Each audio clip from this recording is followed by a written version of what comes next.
പരിശോധിക്കേണ്ടതുണ്ട് ജീവിതരേഖ. അതിലേക്ക് ട്രംപിന്റെ വിജയം അമേരിക്കയ്ക്കൊപ്പം ലോകത്തിന്റെ തന്നെ മാറുന്ന മുഖമാണ് വ്യക്തമാക്കുന്നത്. അമേരിക്കയുടെ മണ്ണിന്റെ വാദക്കാരൻ വൈറ്റ് ഹൌസിന്റെ നാഥനാകുമ്പോൾ ട്രംപ് ലോകത്തിനു മുന്നിൽ ഉയർത്തുന്ന ചോദ്യങ്ങൾ നിരവധി. കുടിയേറ്റ വിരുദ്ധതയും മുസ്ലിം വിരുദ്ധതയും ദേശീയവാദവും നിരത്തിയായിരുന്നു ട്രംപിന്റെ തെരഞ്ഞെടുപ്പ് പ്രചരണം. വിവാദങ്ങളിൽ മുങ്ങിയ ട്രംപിന്റെ പ്രചരണം അമേരിക്കൻ പ്രസിഡന്റ് തെരഞ്ഞെടുപ്പിന്റെ ചരിത്രത്തിൽ തന്നെ സമാനതകളില്ലാത്തതായിരുന്നു.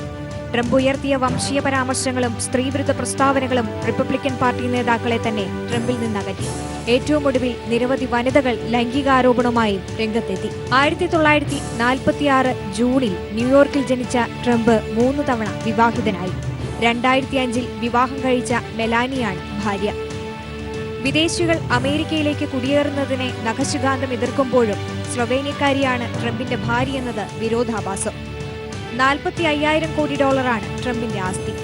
രാഷ്ട്രീയ പാരമ്പര്യങ്ങൾ ഒന്നും അവകാശപ്പെടാനില്ലാത്ത നേതാവാണ് ഡൊണാൾഡ് ട്രംപ്. കുപ്പിവെള്ളം മുതൽ റിയൽ എസ്റ്റേറ്റ് വരെ ബിസിനസ്സുള്ള വ്യവസായി, കെട്ടിട നിർമ്മാതാവ്, ടെലിവിഷൻ അവതാരകൻ എന്നിങ്ങനെ വിവിധ മേഖലകളിൽ പടിപടിയായി ജയിച്ചു കയറിയാണ് ഡൊണാൾഡ് ട്രംപ് റിപ്പബ്ലിക്കൻ സ്ഥാനാർത്ഥിയായി ജനവിധി തേടിയത്. ചുരുക്കി പറഞ്ഞാൽ കമിഴ്ന്നു വീണാൽ കാൽപ്പണം കൊണ്ടല്ലാതെ എഴുന്നേൽക്കില്ലെന്ന പഴമൊഴി അന്വർത്ഥമാക്കുന്നതായിരുന്നു ട്രംപിന്റെ വ്യവസായ ലോകത്തെ വെട്ടിപ്പിടിക്കൽ. അനധികൃത കുടിയേറ്റം, പുറംജോലി കരാർ മൂലം അമേരിക്കൻ ജനത നേരിടുന്ന അനിശ്ചിതാവസ്ഥ, രാജ്യം നേരിടുന്ന സാമ്പത്തിക മാന്ദ്യം, വർദ്ധിച്ചുവരുന്ന കുറ്റകൃത്യങ്ങൾ, അങ്ങനെ ട്രംപ് നടത്തിയ പ്രചരണത്തിന് അമേരിക്കയുടെ പൊതുമണ്ഡലത്തിൽ വലിയ സ്വീകാര്യത ലഭിച്ചിരിക്കുന്നുവെന്നാണ് തെരഞ്ഞെടുപ്പ് ഫലം നൽകുന്ന സൂചന.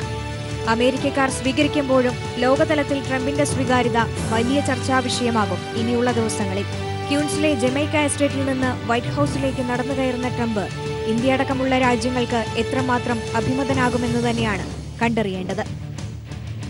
International desk.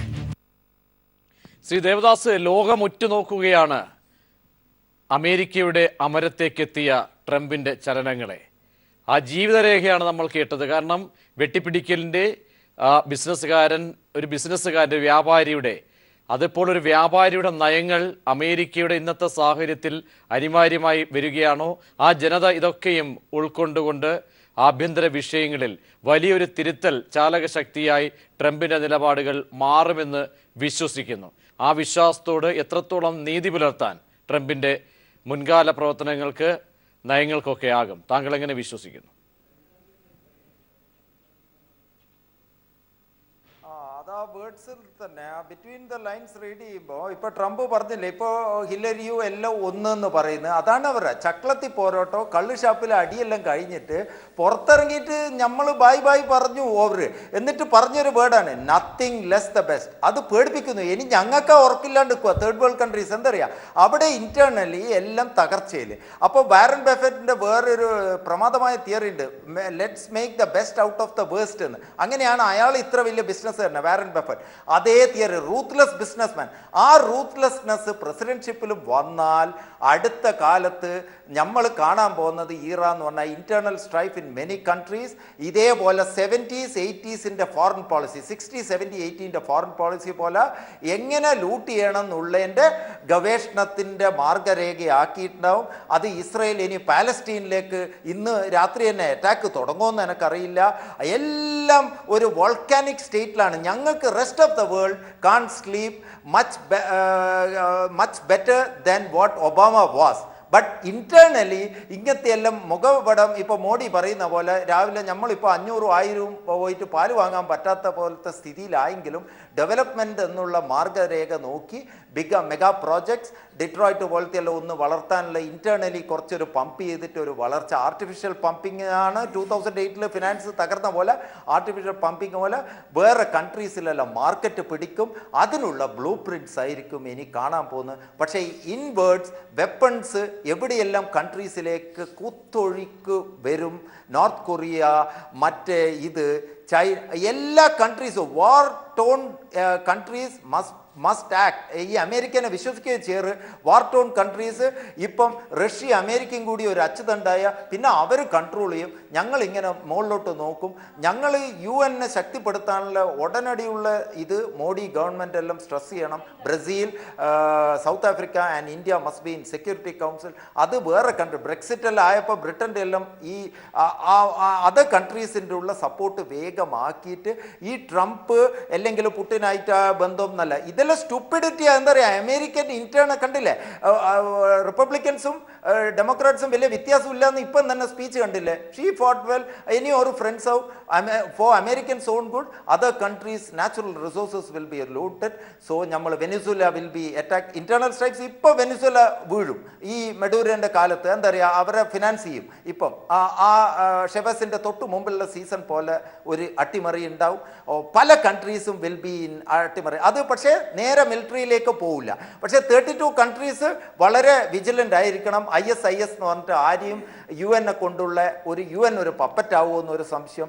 അവർ റൂത്ത്ലെസ് എന്താ പെണ്ണിനെ പിടിച്ചാലും ശരി, ടാക്സ് വെട്ടിച്ചാലും ശരി, ഞാൻ എന്ത് ചെയ്താലും കണ്ടില്ലേ ഞാൻ ആയി എന്നുള്ളൊരു അഹംഭാവം വന്നാൽ ഒരു കണ്ണ് കാണാത്ത ഒരു ഹിറ്റ്ലർ ഡിക്റ്റേറ്റർ ആവും. പക്ഷേ റിപ്പബ്ലിക്കൻസിന് ബുദ്ധി ഉണ്ടെങ്കിൽ എന്താ പറയുക, 4 കൊല്ലം കഴിഞ്ഞിട്ട് ഡെമോക്രാറ്റ്സ് ആരും തിരിച്ച് വരുന്നുള്ള സ്ഥിതിയിലേക്ക് ആക്കൂല എന്നാണ് ഇത്. പക്ഷേ Israel will control the whole situation of America. Shri Reji, ആ നിരീക്ഷണങ്ങളെ എങ്ങനെ കാണുന്നു? കാരണം പല അതായത് ആഭ്യന്തര വിഷയങ്ങൾക്ക് അപ്പുറത്തേക്ക് ലോകരാജ്യങ്ങൾ ഉറ്റുനോക്കുമ്പോൾ ട്രംപിൻ്റെ ആ നിലപാടുകൾ ഏത് വഴിക്ക് വരുമെന്നാണ് അദ്ദേഹം സൂചിപ്പിച്ചത്. അല്ല, ദേവദാസ് പറഞ്ഞ 1-2 കാര്യങ്ങളോട് എനിക്കൊരു ചെറിയ വിയോജിപ്പുണ്ട്. അതായത് അമേരിക്കൻ പ്രസിഡന്റ് അദ്ദേഹം പ്രസിഡന്റായി തെരഞ്ഞെടുത്തപ്പോൾ മുതലാളിത്ത രാജ്യങ്ങൾക്ക് അത്ര പെട്ടെന്ന്, കാരണം അത് തന്ത്രപരമായ ശൈലിയാണ്. കാരണം അവിടുത്തെ ആഭ്യന്തര വിഷയങ്ങളിൽ നിന്നും ശ്രദ്ധ തിരിക്കാനുള്ള അധിനിവേശ വ്യാപാരം അല്ലെങ്കിൽ അത്തരം നിലപാടുകളെ ലോകത്തിലേക്ക് മുന്നിലേക്ക് ഇട്ടുകൊടുക്കുക, അത് സമർത്ഥമായ മുതലാളിത്ത വ്യവസ്ഥയുടെ ഒരു ഘടകമാണ്. ഇതൊക്കെ ഏത് തലത്തിലായിരിക്കും ട്രംപ് അതിനൊക്കെ ഒരു അപവാദമാകുമോ, അതോ പഴയ കാഴ്ചപ്പാടുകളിലൂടെ ലോകം പോകുമോ? അമേരിക്ക ഒരു തിരുത്തൽ അവിടുത്തെ യുവജനത ആവശ്യപ്പെടുന്നതിനൊത്ത് സമരസപ്പെടാൻ കഴിയുമോ ഈ പറയുന്ന ട്രംപിന്? ഞാൻ 2 രീതിയിലാണ് അതിനെ കാണുന്നത്. അതായത് ഭരണപാഠവും പൊളിറ്റിക്കൽ ബാക്ക്ഗ്രൗണ്ട് ഇല്ലാത്ത ട്രംപിനില്ല എന്നുള്ളത് ഒരു ചെറിയ പോരായ്മ തന്നെ. നമ്മളെന്ത് ഏതെല്ലാം രീതിയിൽ അങ്ങേരുടെ വിജയത്തിനെ പിന്തുണ കൊടുത്താലും അതൊരു സത്യമാണ്. പക്ഷേ നമുക്കറിയാം, ഭരണപാഠവും ഇല്ലാതെ കൊണ്ട് അമേരിക്കയിലെ നല്ല പ്രസിഡന്റായിട്ട് പിന്നെ ലോകം അംഗീകരിച്ചിരിക്കുന്ന 2-3 വ്യക്തികളുണ്ട്. ഒന്ന് ഭരണപാഠം 1% പോലും ഇല്ലായിരുന്ന റൊണാൾഡ് റീഗൻ അമേരിക്കയുടെ പ്രസിഡന്റ് ആയപ്പോഴത്തേക്ക് ലോകം അതിനെ ഒരു കൗതുകത്തോടെ കണ്ട് പുച്ഛിച്ച ഒരു ലോകം ഉണ്ടായിരുന്നു. എന്താണെന്നറിയോ, അദ്ദേഹം ഒരു സിനിമാ നടനാണ്. അദ്ദേഹത്തിൻ്റെ സ്ഥാനാർത്ഥിത്വം അമേരിക്കയെ നാണം കെടുത്തു എന്ന് പറഞ്ഞ അമേരിക്കയുടെ തന്നെ മാധ്യമങ്ങൾ അവസാനം റൊണാൾഡ് റീഗൻ എന്ന് പറയുന്ന വ്യക്തിനെ വാരണം പൂഴ്ത്തി അന്തർദേശീയ തലത്തിൽ പോലും ഒരു സ്ട്രോങ് പ്രസിഡന്റ് ആയിരുന്നു. ഈ ട്രംപിന്റെ അതേ രീതിയിലുള്ള മാനസികാവസ്ഥ അത്രയ്ക്കും ചീപ്പായി അഭിസംബോധന ചെയ്തില്ലെങ്കിലും തൻ്റെ രാജ്യത്തിൻ്റെ അഭിമാനത്തെ മുൻനിർത്തിക്കൊണ്ടാണ് അന്ന് റൊണാൾഡ് റീഗൻ പിന്നെ അമേരിക്കയിലെ ഇലക്ഷനിൽ ക്യാമ്പയിൻ ചെയ്തത്. ഇദ്ദേഹം കുറച്ചുകൂടെ തന്ത്രപരമായ രീതിയിൽ ജനങ്ങളെ കയ്യിലെടുക്കാനായിട്ടുള്ള നിലവാരമില്ലായ്മ കാണിച്ചെന്ന് മാധ്യമങ്ങൾ റിപ്പോർട്ട് ചെയ്തു. പക്ഷേ അദ്ദേഹം ഒരു സ്ട്രാറ്റജിക് ആയിട്ട് ചെയ്ത പിന്നെ അന്തർദേശീയ തലങ്ങളിലേക്കുള്ള പിന്നെ അദ്ദേഹത്തിൻ്റെ നിലപാടിനെ കുറിച്ച് സത്യത്തിൽ ഒരു ദേവദാസ് പറഞ്ഞ അത്രയും ഞാൻ പറയുന്നില്ലെങ്കിലും ഒരു അവ്യക്തത ഉണ്ട് പ്രതീക്ഷയെ. കാരണം അദ്ദേഹം കൃത്യമായ രീതിയിലുള്ള തൻ്റെ ഫോറിൻ പോളിസി പുറത്ത് കൊണ്ടുവന്നിട്ടില്ല. അതിനൊരു കാരണം എന്താ വെച്ചാൽ അദ്ദേഹത്തിൻ്റെ പരിചയമില്ലായ്മ. പക്ഷേ നാം ഒന്ന് മനസ്സിലാക്കണം, അമേരിക്കൻ പ്രസിഡന്റ് എന്ന് പറഞ്ഞ വ്യക്തിക്ക് ഒറ്റയ്ക്കൊന്നും ഒരു സ്വന്തമായ ഒരു തീരുമാനം കൃത്യമായ രീതിയിൽ എടുക്കാനൊന്നും അമേരിക്ക സാധിക്കത്തില്ല. അമേരിക്കയുടെ വിദേശ നയത്തിൽ കാലാനുസൃതമായ ഒരു മാറ്റമല്ലാതെ കണ്ട് അസാധ്യമായ കാര്യം. അത് നമുക്ക് വീക്ഷിക്കുന്ന ഏതൊരു വ്യക്തിക്കും മനസ്സിലാവും. മറ്റൊരു പ്രത്യേകതയുണ്ട്.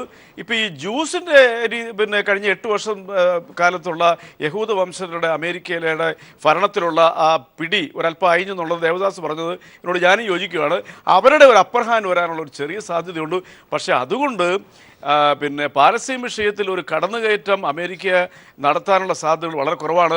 ഞാൻ പോസിറ്റീവായിട്ട് ഇതിനെ കാണുന്നൊരു വശം, ലോകം ഏറ്റവും കൂടുതൽ ഭീതിയോട് കൂടി വീക്ഷിക്കുന്ന, ഇന്ന് ലോകത്തിൻ്റെ മനസാക്ഷിയെ പോലും മരവിപ്പിക്കുന്ന IS തീവ്രവാദികൾക്കെതിരെ ഇപ്പോൾ അമേരിക്ക മൗനമായിട്ട് അവലംബിച്ചിരിക്കണമെങ്കിലും ഇപ്പോൾ അവിടെ ഏതാണ്ട് ഒരു ദിവസം അന്തർദേശീയ കണക്ക് പ്രകാരം 800ഓളം പേരുകളാണ് മരിച്ചുകൊണ്ടിരിക്കുന്നത്, ഇറാഖിൻ്റെയും സിറിയയുടെയും ബോർഡർ ഏരിയകളിലൊക്കെ. അപ്പോൾ അവിടെ ഫലപ്രദമായിട്ട് നമ്മുടെ ട്രംപ് ഇടപെടാനുള്ള സാധ്യത നമ്മൾ കാണുന്നുണ്ട്. അത് ലോകത്തിൻ്റെ സമാധാന അന്തരീക്ഷത്തിന് ഗുണകരമായ മാറ്റമായിരിക്കും. ബാക്കിയുള്ള കാര്യങ്ങളൊക്കെ ഞാൻ ഇപ്പോൾ ചെറുതായിട്ട് പ്രതീക്ഷിക്കുന്നത് അദ്ദേഹം ഇപ്പോൾ പറഞ്ഞ രീതിയിലുള്ള ആ ലാംഗ്വേജ് ആണെന്നുണ്ടെങ്കിൽ കാര്യമായ രീതിയിലുള്ള ഒരു നെഗറ്റീവ് കാര്യങ്ങൾ അന്തർദേശീയ തലത്തിൽ ട്രംപിൻ്റെ ഭാഗത്ത് ഉണ്ടാകാനുള്ള സാധ്യതയില്ല. കാരണം മുൻകാലങ്ങളിൽ അമേരിക്കയുടെ പാഠം നമ്മളെ പഠിപ്പിക്കുന്നതാണ്. യെസ്, ശ്രീ ശിവൻ മുഹമ്മ, കാരണം ഞാൻ ട്രംപിൻ്റെ ആ ഒരു വഴി അദ്ദേഹം മുന്നോട്ട് വെച്ച അല്ലെങ്കിൽ വാഗ്ദാനങ്ങൾ, നികുതി നിരക്കുകൾ കുറയ്ക്കും, കമ്പനികൾക്കും പ്രധാനപ്പെട്ടത് വായിക്കുകയാണ്, കാരണം വ്യക്തികൾക്കുമുള്ള അധിക നികുതി എടുത്തു കളയും, ഒബാമ കെയർ പരിഷ്കരിക്കും. കാരണം ഒരു പൊളിച്ചെഴുത്ത് അദ്ദേഹം പറയുന്നത് അതിൽ അങ്ങനെ ഗവൺമെൻറ് പണം ചിലവഴിക്കേണ്ട സാഹചര്യമില്ല, വ്യവസായ ഉൽപ്പാദനം വർദ്ധിപ്പിച്ച് തൊഴിലവസരങ്ങൾ ഏറ്റവും കൂടുതൽ സൃഷ്ടിക്കുന്ന ആളായി താൻ മാറും. എനിക്ക് തോന്നുന്നു അമേരിക്കയുടെ ഒരു പ്രധാനപ്പെട്ട ഒരു വിഷയത്തിലേക്കുള്ള ഇടപെടൽ. നികുതി, തൊഴിൽ, മിനിമം കൂലി, കുടിയേറ്റങ്ങൾ, വ്യവസായ ഉൽപ്പാദനം വർദ്ധിപ്പിക്കും. പുറം ജോലി കരാറും വികസ്വര രാജ്യങ്ങളിലേക്ക് ഫാക്ടറി മാറ്റുന്നത് അംഗീകരിക്കില്ല. മാത്രവുമല്ല 5000 കോടിയിലേറെ നഷ്ടത്തിലാണെന്ന് കാണിച്ച് നികുതി ഇളവ് നേടിയെന്ന് ക്ഷമിക്കണം. അപ്പോൾ ഇത്തരത്തിൽ ഇങ്ങനെയുള്ള കുറേ അടിസ്ഥാന വിഷയങ്ങൾ അവിടുത്തെ നികുതിയുടെ കാര്യത്തിലായാലും ഒക്കെയും അതൊക്കെ എങ്ങനെ ഒരു ചുവടുവയ്പായി ട്രംപിന് മുന്നോട്ട് കൊണ്ടുപോകാൻ കഴിയുമെന്നാണ് അദ്ദേഹത്തിൻ്റെ ഒരു ബിസിനസ്, ഒരു പൂർവ്വകാല അദ്ദേഹത്തിൻ്റെ ആ എക്സ്പീരിയൻസ്, ഭരണതലത്തിലുള്ള എക്സ്പീരിയൻസ് ഇല്ല, പക്ഷേ ഒരു ബിസിനസ്സുകാരൻ്റെ മൈൻഡിൽ നിന്നും ഈ കോർപ്പറേറ്റ് നികുതിയിലടക്കം അദ്ദേഹം സ്വീകരിക്കാൻ പോകുന്ന നയങ്ങളുണ്ട്. ഒരു പക്ഷേ ഔട്ട്സോഴ്സിങ്ങിലൊക്കെയുള്ള ഇടപെടൽ അതെത്രത്തോളം കാര്യങ്ങൾ കൊണ്ടുപോകും. ഇങ്ങനെയൊക്കെ നിങ്ങൾ ഒരു വലിയൊരു സമൂഹം എന്താണ് ട്രംപിൽ നിന്നും അത്തരത്തിൽ പ്രതീക്ഷിക്കുന്നത്? അദ്ദേഹത്തിന്റെ ഇലക്ഷൻ പ്രചരണത്തിൽ പറഞ്ഞിട്ടുള്ള കാര്യങ്ങളാണ് ഇപ്പം പ്രജേഷ് ഇവിടെ പറഞ്ഞത്. അദ്ദേഹം ഇത് തന്നെയാണ് ഹിലരിയുടെ ഇലക്ഷൻ പ്രചരണത്തിലും ഹിലരിയും പറഞ്ഞ സെയിം ആയിട്ടുള്ള സംഗതിയാണ്. അപ്പോൾ തീർച്ചയായിട്ടും ഇന്ന് നമ്മുടെ അമേരിക്കൻ സമൂഹത്തിലെ നികുതി വ്യവസ്ഥയിൽ ഏറ്റവും കൂടുതൽ നികുതി കൊടുക്കുന്നത് മിഡിൽ ക്ലാസ് ഫാമിലിയാണ് കൊടുക്കുന്നത്. അവരുടെ ഇംഗത്തിനനുസരിച്ചാണ് ആണെങ്കിൽ പോലും ഒരു ബില്യണിയർ അല്ലെങ്കിൽ ഒരു അത് മിഡിൽ ക്ലാസ്സിന് മുകളിലുള്ള ഒരു വ്യക്തി അവരുടെ ആനുപാതികമായിട്ടുള്ള നികുതി കൊടുക്കുന്നില്ല. അപ്പൊ ആ ഒരു അതിന് പരിഹാരമായിട്ട് അത് മാറ്റിക്കൊണ്ട് അതിന് ഇംഗത്തിന് ആനുപാതികമായി അനുസരിച്ചുള്ള നികുതി കൊടുക്കുവാനുള്ള നികുതി നിയമത്തിൽ മാറ്റം വരുത്തും എന്ന് അദ്ദേഹം ഇലക്ഷൻ പ്രചരണത്തിൽ പറഞ്ഞിട്ടുള്ളതാണ്. അത് തീർച്ചയായിട്ടും അദ്ദേഹത്തിന്റെ ഭാഗത്തു നിന്ന് ഉണ്ടാവണം. അത് മിഡിൽ ക്ലാസ് ഫാമിലിക്ക് വളരെ നല്ലതാണ്. അവരുടെ ടാക്സ് റേറ്റ് കുറയും. അങ്ങനെ ഉണ്ടാവട്ടെ എന്ന് ഞാനും വിചാരിക്കുന്നു. മറ്റൊരു സംഗതി അദ്ദേഹം പറഞ്ഞത് കൂടുതൽ ജോലി കൊണ്ടുവരും. ശരിയാണ്, അദ്ദേഹം പറഞ്ഞിരുന്നു പുള്ളി അധികാരത്തിലേറിയാൽ ഇവിടുത്തെ അമേരിക്കൻ ഡൊമസ്റ്റിക് ഇൻഫ്രാസ്ട്രക്ചറിൽ മാനുഫാക്ചറിങ് സൈഡിൽ കൂടുതൽ ഇൻവെസ്റ്റ്മെന്റ് നടത്തി, അല്ലെങ്കിൽ ഇപ്പോൾ തന്നെ ഇവിടുത്തെ അമേരിക്കയിലെ പല മാനുഫാക്ചറിങ്ങും മറ്റ് രാജ്യങ്ങളിലാണ് ചെയ്യുന്നത്. മെക്സിക്കോ പോലുള്ള രാജ്യങ്ങളിൽ, കുറേയധികം ചൈനയിൽ പോലും ചെയ്യുന്നുണ്ട്.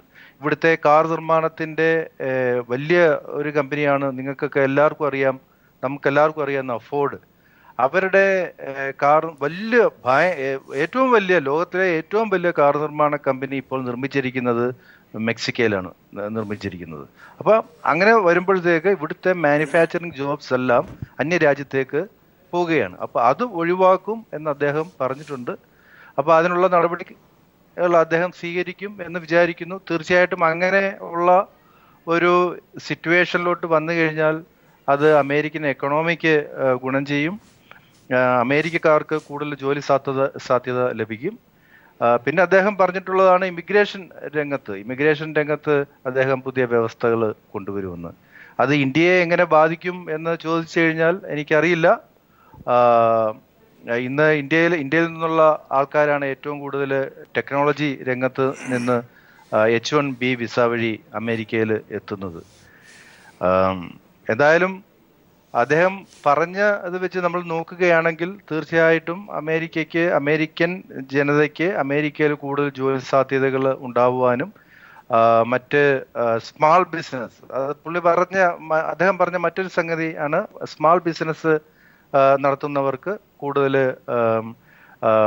നികുതി ഇളവ് നൽകിക്കൊണ്ട് ജോലി സാധ്യത, അവിടെ കൂടുതൽ എംപ്ലോയീസിനെ ഹയർ ചെയ്യാനുള്ള സാധ്യത വർദ്ധിപ്പിക്കുമെന്ന് അദ്ദേഹം പറഞ്ഞിട്ടുണ്ട്. അപ്പൊ നമുക്ക് കാത്തിരുന്ന് കാണാം. നമുക്ക് തീർച്ചയായിട്ടും yes. നിയുക്ത പ്രസിഡന്റ് എന്നുള്ള നിലയിൽ അദ്ദേഹത്തിന്റെ ഭാഗത്തു നിന്ന് ഇതെല്ലാം അദ്ദേഹം ചെയ്യും എന്ന് നമുക്ക് പ്രതീക്ഷിക്കാം. യെസ് വളരെ നന്ദി ഈ ചർച്ചയിൽ പങ്കുചേർന്ന റെജി ലൂക്കോസ്, ഒപ്പം തന്നെ ശിവൻ മുഹമ്മ വളരെ നന്ദി അറിയിക്കുന്നു. അർദ്ധരാത്രിയിൽ കൂടി നമ്മോടൊപ്പം പങ്കുചേർന്നതിന്. ദേവദാസ് ഏറെ നേരം സ്റ്റുഡിയോയിൽ പങ്കുചേർന്നു. ഒപ്പം മറ്റ് അതിഥികൾ സമ്പത്തടക്കം MA ബേബി അടക്കം ഉള്ള ആളുകൾ കൂടി ചർച്ചയിൽ പങ്കുചേർന്നിരുന്നു. ഏവർക്കും നന്ദി അറിയിക്കുന്നു. അമേരിക്കയുടെ അമരത്ത് ഇനി ആരെന്ന് അഭ്യൂഹങ്ങളില്ല, ആകാംക്ഷകളില്ല, പ്രതീക്ഷകളില്ല, എല്ലാം സ്ഥിരീകരണവും വന്നിരിക്കുന്നു. ഡൊണാൾഡ് ട്രംപ് അതെ എന്ന് ഔദ്യോഗിക പ്രഖ്യാപനമാണ് അല്പസമയം മുമ്പ്. ഔദ്യോഗികമല്ല അനൗദ്യോഗിക അദ്ദേഹം തന്നെ സ്ഥിരീകരിച്ച് വിജയം ജനങ്ങളെ അറിയിച്ച കാഴ്ചയാണ് കണ്ടത്. റിപ്പബ്ലിക്കൻ പാർട്ടിയുടെ ഡൊണാൾഡ് ട്രംപ് അമേരിക്കയുടെ പുതിയ പ്രസിഡന്റ്. ഡെമോക്രാറ്റിക് പാർട്ടിയുടെ ഹിലരി ക്ലിന്റനെ പരാജയപ്പെടുത്തിയാണ് 45ാമത്തെ പ്രസിഡന്റായി ട്രംപ് എത്തുന്നത്. വിവരങ്ങളുമായി സിജു സുഗതൻ ന്യൂസ് ഡെസ്കിൽ നിന്നും ചേരുന്നുണ്ട്. സിജു, വൈറ്റ് ഹൌസിന്റെ അമരത്തേക്ക് ട്രംപ് എത്തിക്കഴിഞ്ഞു. എന്തൊക്കെയാണ് ഏറ്റവും ലഭ്യമാകുന്ന ഏറ്റവും പുതിയ വിവരങ്ങൾ? സോമി, ലോകമെമ്പാടും നടന്ന പ്രവചനങ്ങളെയൊക്കെ തള്ളിക്കൊണ്ട് റിപ്പബ്ലിക്കൻ പാർട്ടിയുടെ സ്ഥാനാർത്ഥി അമേരിക്കയുടെ പ്രസിഡന്റായി വൈറ്റ് ഹൗസിലേക്ക് നടന്നെടുക്കുന്നു. ഡൊണാൾഡ് ട്രംപ് എന്ന് പറയുന്ന വിവാദ വ്യവസായി, ഒരു പക്ഷേ എനിക്ക് തോന്നുന്നു 45,000 കോടി ഡോളറിന്റെ ആസ്തിയുള്ള റിയൽ എസ്റ്റേറ്റ് രംഗത്തും സിനിമാ രംഗത്തുമൊക്കെ വൻ രീതിയിൽ മുതൽ മുടക്കിയിട്ടുള്ള ഒരു വ്യവസായി, അതായത് 70കാരനായ അമേരിക്കയുടെ തന്നെ ചരിത്രത്തിലെ ഏറ്റവും പ്രായം കൂടിയ പ്രസിഡന്റായി ഈ ജനുവരി മാസം 20-ാം തീയതി അവരോധിക്കപ്പെടാൻ പോകുന്ന ഡൊണാൾഡ് ട്രംപാണ്. ഡൊണാൾഡ് ട്രംപ് മൊത്തത്തിലുള്ള 538 ഇലക്ട്രൽ വോട്ടുകളിൽ ഏകദേശം 288 നേടിയാണ് അമേരിക്കയുടെ അമരത്തേക്ക്, അതായത് വൈറ്റ് ഹൗസിന്റെ ഉടമസ്ഥനായി എത്താൻ പോകുന്നത്. ഏതായാലും ആ കഴിഞ്ഞ 18 മാസം നീണ്ടുനിന്ന തെരഞ്ഞെടുപ്പ് പ്രക്രിയകളിൽ തന്നെ മുന്നേറ്റം ഹിലാരി ക്ലിന്റൺ ആയിരുന്നുവെങ്കിലും ആ പ്രവചനങ്ങളെ ആകെ, ആ മുന്നേറ്റങ്ങളെ ആകെ തള്ളിക്കൊണ്ട് ഡൊണാൾഡ് ട്രംപ് എന്ന് പറയുന്ന വ്യവസായി അമേരിക്കയുടെ അമരത്തേക്ക്, അമേരിക്കയുടെ 45ാമത്തെ പ്രസിഡന്റായി സ്ഥാനമേറ്റെടുക്കാൻ പോവുകയാണ്. അത് ഏറ്റവും ശ്രദ്ധേയമായ ചില വസ്തുതകൾ എന്ന് പറഞ്ഞാൽ, ഡെമോക്രാറ്റിക് പാർട്ടിക്ക് സാന്നിധ്യമുണ്ടായിരുന്ന അവരുടെ സ്വാധീന മേഖലകളിലൊക്കെ തന്നെ റിപ്പബ്ലിക്കൻ പാർട്ടിക്ക് വളരെയധികം മുന്നേറ്റം നടത്താൻ കഴിഞ്ഞു എന്നതാണ് ഈ തെരഞ്ഞെടുപ്പിന്റെ ഏറ്റവും വലിയ പ്രത്യേകത. അതോടൊപ്പം തന്നെ സ്വിംഗ് സ്റ്റേറ്റുകൾ എന്നറിയപ്പെടുന്നത്, ആ സ്റ്റേറ്റുകൾ ജയിക്കുന്നവർ തന്നെ ആയിരിക്കും ഒരു പക്ഷേ അമേരിക്കൻ പ്രസിഡന്റ് സ്ഥാനത്തേക്ക് വരിക. അങ്ങനെ 6 സ്വിംഗ് സ്റ്റേറ്റുകളിൽ 5 ട്രംപിനെ പിന്തുണച്ചു എന്നുള്ളതാണ് ഏറ്റവും ശ്രദ്ധേയമായ വസ്തുത. ഏതായാലും നിലവിലുള്ള എല്ലാ പ്രവചനങ്ങളെയും തെറ്റിച്ചുകൊണ്ട് തെരഞ്ഞെടുപ്പ് സമയത്തുണ്ടായിരുന്ന, എനിക്ക് തോന്നുന്നു ഒരു പക്ഷേ അതായത് അമേരിക്കയുടെ നിയമം അനുസരിച്ച് തന്നെ മുൻകൂർ വോട്ട് ചെയ്യാൻ കഴിയുന്ന ഒരു സാഹചര്യമുണ്ട്. മൊത്തം 20 കോടി വോട്ടർമാരാണ് അമേരിക്കയിലുള്ളത്.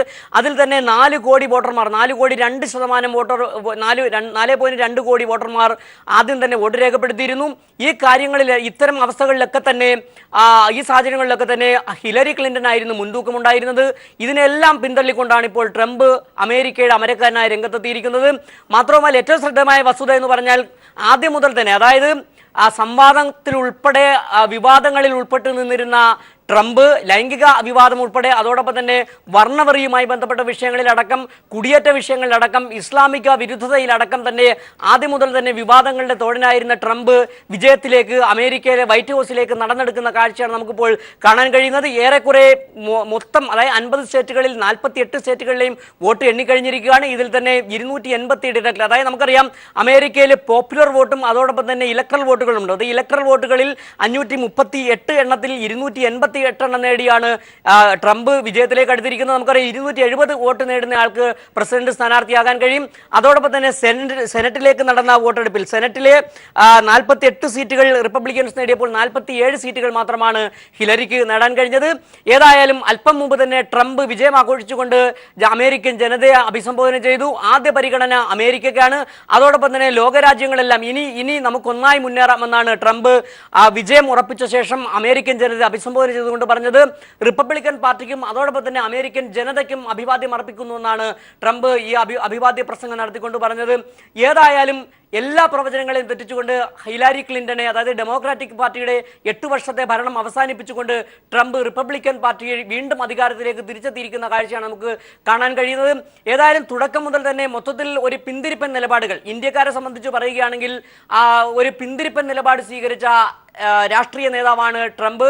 ഒരിക്കൽ പോലും രാഷ്ട്രീയ പാരമ്പര്യമില്ലാതിരുന്ന നേതാവ്. ഇങ്ങനെ ഒട്ടേറെ പ്രത്യേകതകളായിരുന്നു ട്രംപിനെ സംബന്ധിച്ചുണ്ടായിരുന്നത്.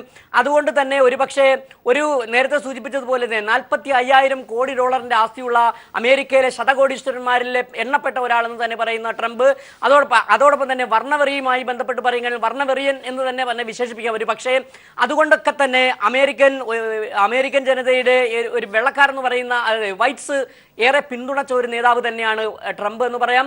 മാത്രമല്ല ട്രംപ് ആദ്യ കാലഘട്ടത്തിൽ, അതായത് റിപ്പബ്ലിക്കൻ പാർട്ടിയുടെ പ്രസിഡന്റ് സ്ഥാനാർത്ഥികളിൽ 6ാം സ്ഥാനക്കാരനായിരുന്ന ട്രംപ് പൊടുന്നനവ തന്നെയാണ് പ്രസിഡന്റ് സ്ഥാനത്തേക്ക് വരുന്നു, റിപ്പബ്ലിക്കൻ പാർട്ടിയുടെ പ്രതിനിധിയാകുന്നു, സ്ഥാനാർത്ഥിയാകുന്നു. ഈ കാലയളവിലൊക്കെ തന്നെ നിരവധി ആരോപണങ്ങളും വിവാദങ്ങളുമാണ് ട്രംപിന്റെ പിന്നാലെ ഉണ്ടായിരുന്നത്. അതിൽ ഏറ്റവും ശ്രദ്ധേയമായത് ഒരുപക്ഷെ പൊർണോഗ്രാഫി എന്ന് പറയുന്നത്, അതായത് അശ്ലീല ചിത്രങ്ങളിലെ നായികമാരുമായിട്ട് ബന്ധങ്ങളുണ്ടായിരുന്നു. അവരെ അപമാനിച്ച തരത്തിലുള്ള വാർത്തകൾ വരെ പുറത്തു വന്നിരുന്നു. ഇത്തരത്തിലുള്ള വിവാദങ്ങൾ മാത്രമല്ല, ലോകരാഷ്ട്രീയം ട്രംപിനെ ഉറ്റുനോക്കുന്നത് ട്രംപ് എടുക്കുന്ന നിലപാടുകൾ എന്തായിരിക്കുന്നതാണ്.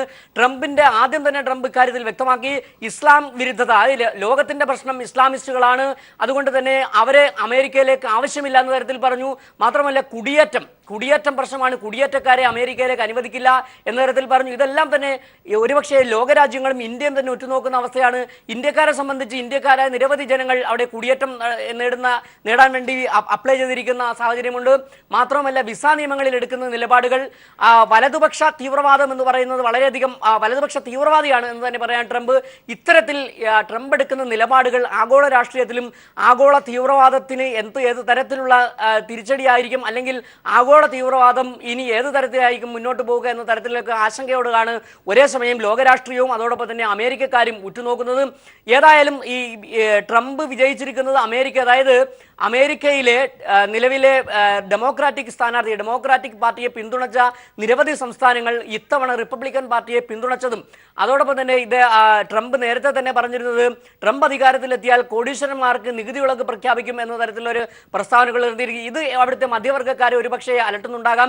ഏതൊക്കെ തന്നെ ആയാലും ഒരു മാറുന്ന മുഖം, അതായത് ലോകത്തിന്റെ മാറുന്ന മുഖം എന്ന തരത്തിൽ തന്നെ വേണമെങ്കിൽ പറയാം. കാരണം ലോകം ബഹുസ്വരതയ്ക്കായി വാദിക്കുമ്പോൾ, ലോകജനത ബഹുസ്വരതയ്ക്കായി വാദിക്കുമ്പോൾ ഏകധ്രുവ ലോകം എന്ന് പറയുന്ന തരത്തിലുള്ള ഒരു കാഴ്ചപ്പാടിലേക്ക് കൊണ്ടുവരുന്ന ഒരു നിലപാടാണ് ട്രംപിനുള്ളത്.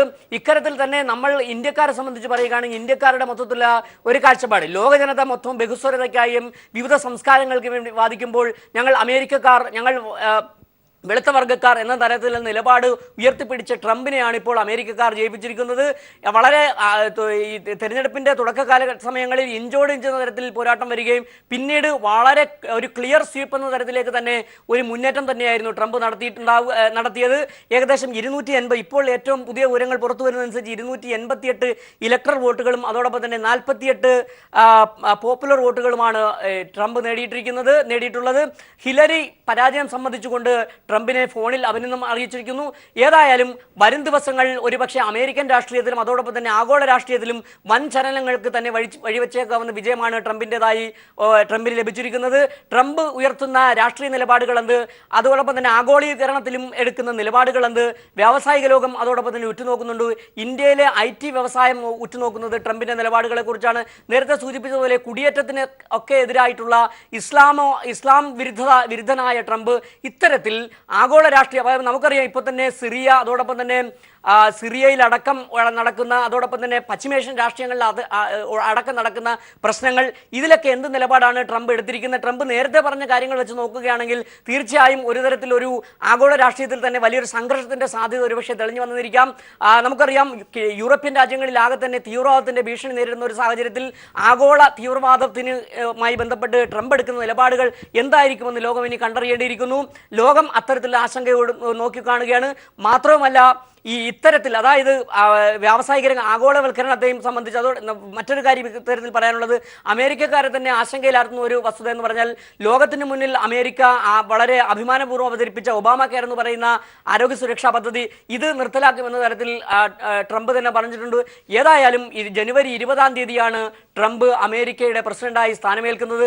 അതുവരെ കാത്തിരിക്കാം എന്താണ് ട്രംപ് ചെയ്യാൻ പോകുന്നതെന്ന് നമുക്ക് പിന്നീട് വിലയിരുത്താം. സോമി, സിജു ദയവായി തുടരുക. ലോക ജനതയോടൊപ്പം ട്രംപിന്റെ വിജയത്തെ അമേരിക്കയിലെ വലിയൊരു വിഭാഗവും ആശങ്കയോടെയാണ് കാണുന്നത്. ആഗോള തീവ്രവാദത്തിനെതിരെയും കുടിയേറ്റത്തിനെതിരെയും ട്രംപ് എന്ത് നിലപാടെടുക്കുമെന്നാണ് അമേരിക്കൻ ജനത ഉറ്റുനോക്കുന്നത്. സുന്ദര സ്വപ്നങ്ങൾ വാഗ്ദാനം ചെയ്ത് വൈറ്റ് ഹൌസിലേക്ക് ട്രംപ് എത്തുമ്പോൾ ലോകത്തോടൊപ്പം അമേരിക്കക്കാരും ആശങ്കയോടെയാണ് ട്രംപിന്റെ അരങ്ങേറ്റത്തെ ഉറ്റുനോക്കുന്നത്. കടുത്ത ദേശീയവാദിയും ഇസ്ലാം വിരുദ്ധനുമായ ട്രംപിന്റെ നിലപാടുകൾ രാജ്യത്ത് തീവ്രവാദം വർദ്ധിപ്പിക്കുന്നതിനും ആഭ്യന്തര സുരക്ഷാ പ്രശ്നങ്ങൾ വർദ്ധിപ്പിക്കുന്നതിനും ഇടയാക്കുമെന്നതാണ് അമേരിക്കക്കാരെ ഏറ്റവും കൂടുതൽ അലട്ടുന്നത്. കോടീശ്വരന്മാർക്കും വ്യവസായികൾക്കും വൻ നികുതി ഇളവ് നൽകുമെന്ന പ്രഖ്യാപനം മധ്യവർഗക്കാരെയും ചൊടിപ്പിച്ചിട്ടുണ്ട്. ലോക പോലീസ് ചമയുന്ന അമേരിക്ക വിവിധ രാജ്യങ്ങളുമായി തുടരുന്ന സൈനിക സഖ്യങ്ങളിലും മാറ്റമുണ്ടായേക്കും.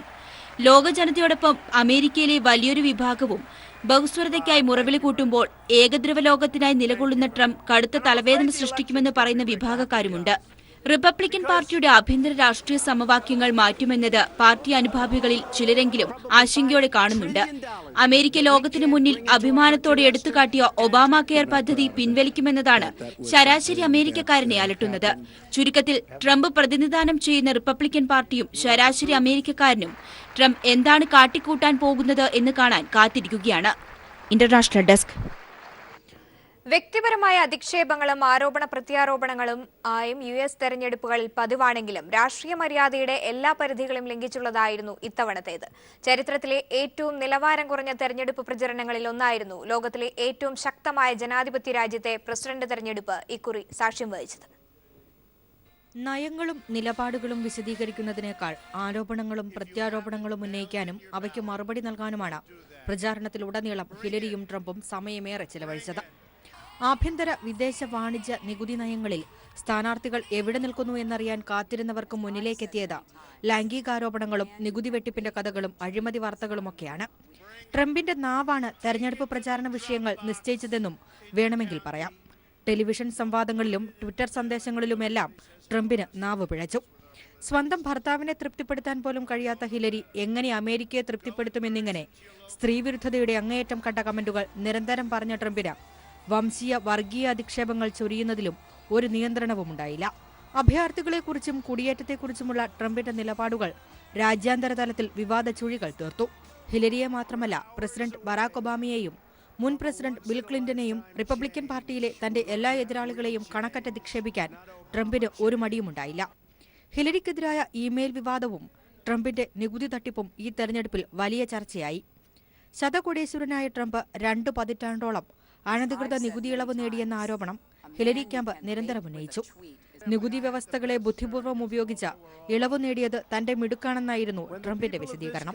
സ്റ്റേറ്റ് സെക്രട്ടറിയായിരിക്കെ സ്വകാര്യ ഇമെയിൽ ഔദ്യോഗിക ആവശ്യങ്ങൾക്ക് ഉപയോഗിച്ചത് സംബന്ധിച്ച കേസ് ഹിലരിയെ ഒട്ടൊന്നുമല്ല അലോരസപ്പെടുത്തിയത്. തുടക്കം മുതൽ ഹിലരി നേരിട്ട പ്രശ്നം വിശ്വാസ്യതയില്ലായ്മയായിരുന്നു. വാൾസ്ട്രീറ്റിലെ വമ്പന്മാരിൽ നിന്ന് പണം സ്വീകരിച്ച വിവരങ്ങൾ വിക്കിലീക്സ് രേഖകളായി പുറത്തുവരികയും ചെയ്തു. ഒബാമ അടക്കമുള്ള പ്രശസ്തർ ഹിലരിക്ക് വേണ്ടി തെരഞ്ഞെടുപ്പ് പ്രചാരണത്തിന് ഇറങ്ങിയെങ്കിലും ഒബാമ പ്രചാരണത്തിനിറങ്ങിയ സംസ്ഥാനങ്ങളിൽ ഹിലരിക്ക് പരാജയം രുചിക്കേണ്ടി വന്നു. എന്തായാലും അമേരിക്കൻ വോട്ടർമാർ പോളിംഗ് ബൂത്തിലേക്കെത്തിയത് അവരുടെ ചരിത്രത്തിലെ ഏറ്റവും നിലവാരം കുറഞ്ഞ പ്രചാരണങ്ങളിലൊന്നിന് സാക്ഷ്യം വഹിച്ച ശേഷമായിരുന്നു. International desk.